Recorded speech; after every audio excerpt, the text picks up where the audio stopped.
Well, it's official. My T18 conversion from a J series Jeep pickup truck to a CJ7 using the Parts Mike short shaft kit is installed in my Jeep. So take a look here at, we'll kind of start from the outside and we'll kind of look in and I'll explain to you what I did along the way. So here you'll see I ended up using the late model skid plate cross member. I had originally set out to use the bigger one, the heavier one that would have came with a 76 to I think 80 CJ. But I ended up going with the later model one, and there's a few reasons why. My frame is actually from a mid-80s CJ7, so the holes on the frame are different. So basically I would have had to drill the frame in order to mount that other skid plate, and I have a good frame and I didn't want to do that. Also, this skid plate bolted right onto this frame. You see I used these spacers here, and I can put the part number in the description, but these spacers were really good. These are, I purchased these online and they were like $30, and they were perfect from a height perspective. They gave me just what I needed. You'll see I used some grade 8 bolts to bolt the skid plate through the spacers into the frame. So that's kind of how I ended up mounting it in. Now let's kind of walk in here. So again, I've got the Scout 300. You'll see here with the speedometer cable, the way I routed that. And now we'll take a peek in even further and you'll see the back of the T18, the spacer plate. Now you'll see here I put about a 1/4 inch steel spacer from the bottom of the T18 spacer plate. And I used, again, the late model transmission torque bracket. I located a T18 one, but it just didn't line up with this pan, and it would have lined up with the original pan, but again, not without modifying the frame of the Jeep. So and plus it's actually pretty scrawny compared to this torque bar here. This one's, I feel, is just a stronger one. So I did have to modify it a little bit, where you see where the rubber mount is here. I did have to drill some holes. It turns out my T18 spacer is from a J series, so it's not from a CJ7, so the holes really weren't in the right space. So I had to modify this torque bracket a little bit. I had to put some holes so that it would use a, the rubber mount would fit in. And subsequently, you can see on my skid plate here, we had to do a little modification. We welded a plate. You can see that here. We welded this plate so that it would, because essentially where the T18 landed, if we look underneath, you can see this better. It landed right on this ridge here, And so I had to cut it. We welded a nice thick piece of steel above it. We were able to get the screws in here, again, grade 8s I used on this. And I'll spin you around this way so you can see how I did it. But we used a nice piece of steel. We were able to put a good weld in place. And so only slight modification to this pan. I wasn't crazy about cutting anything that's factory, but it is what it is. It was the only thing I had to modify, and it's better than cutting my frame. These skid plates are still readily available anyway. So you can see we used a piece of steel that was cold bent. So it created a really nice strong platform and was welded in there good. And again, I don't know what this mount is called here, but we've got a little space between that and the exhaust, not a ton, but just enough. And again, we were able to put a bolt on that. So all in all, this went in pretty easily. Talking about the T18, let's move forward a little bit. You'll see I threw a magnet under it for now, but so far it's pretty dry, which is good. I went for a spin already. Bell housing here was from a T150, fit perfectly. Clutch is all in there. Just spin you around, show you that. And we'll take a look at it from the front. We have our check plate in, clutch spring, and here you can see kind of what we did from this angle. So I did put in a new clutch, new throwout bearing. I replaced the rubber boot here on the side of the clutch fork, as well as the ball inside. Lubed everything up, and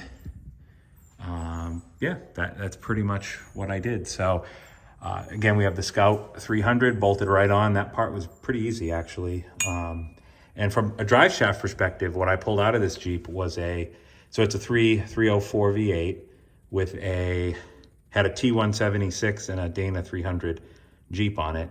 So here I just put the T18 with the spacer and the Scout 300, and believe it or not, my drive shafts fit. The drive shafts that I had fit. You know, you have to account for whatever lift you have, your pinion angles, things of that nature, but I was fortunate that both my front and rear drive shafts fit, and they look good. So I'll give you a look at what this looks like from the interior next. But before I do that, one thing I want to show you, it's important, especially if you're using the Scout 300. Let me spin you around here.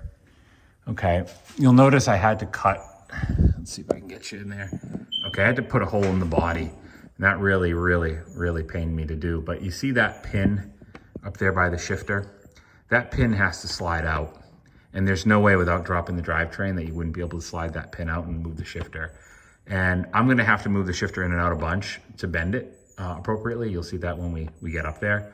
So you will have to put a hole. I gotta do a little better job of finishing and rounding that hole out and put a grommet there. But you will need a hole so you can access that pin and pull it out from the inside. Unless you mount yours differently somehow than I do, set it maybe a little further back or forward. But I think even if you go back or forward, you're gonna have to probably cut that hole. So either that or you're gonna have to drop your drivetrain anytime you wanna lower your drivetrain down, lower the skid plate down anytime you wanna remove that, which just wasn't gonna be feasible for me. And I don't wanna be in a position off-road or something where I need to get that out for some crazy reason. And you know, there's just no way I can. So I bit the bullet and did it. Again, wasn't thrilled about it, but it is what it is. The other thing I'll just mention to you on the reverse light, I didn't want to cut, my wiring harness is a later model CJ7 wiring harness.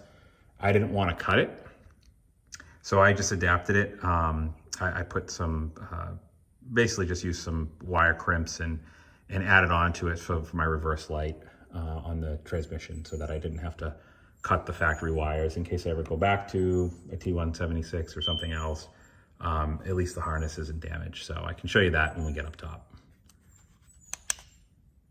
Okay, so looking in the inside of the Jeep here, we have our S-type shifter for the T18, and we have our Scout shifter for the transfer case.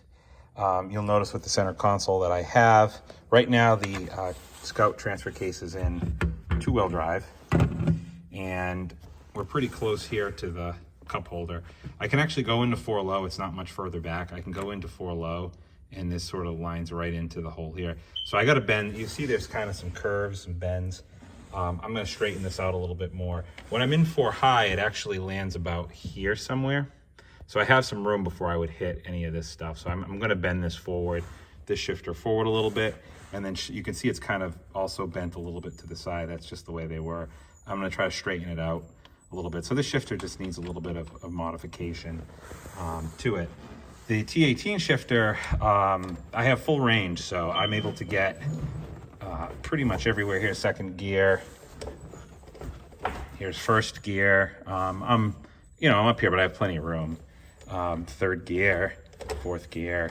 Reverse is part of the problem right now. So in reverse, I'm hitting this shifter, so that's another reason why I have to bend it. But otherwise, it all fits really good, and I'm pretty happy with it overall. So really, just some modifications to the Scout shifter, and you'll see my tunnel cover that was for the T176. I'm gonna have to modify that. I may end up just making my own, a new one.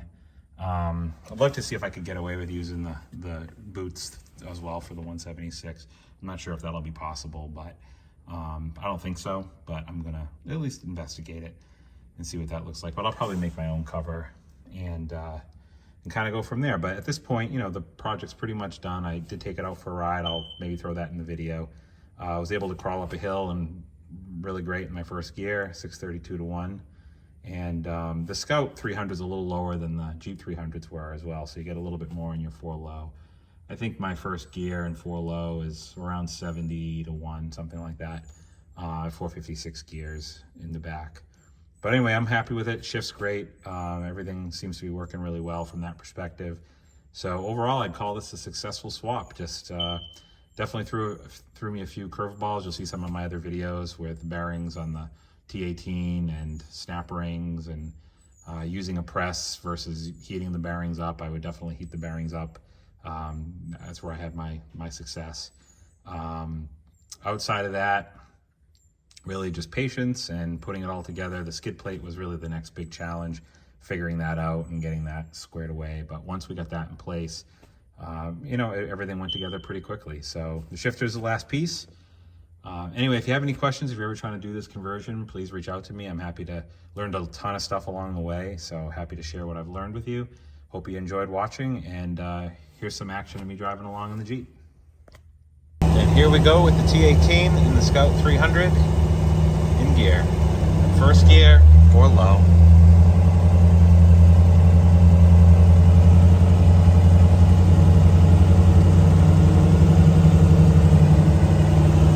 Shifters land.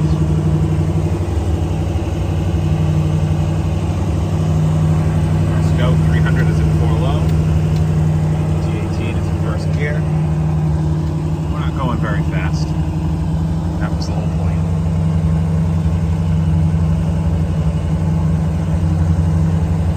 Idling its way up the hill.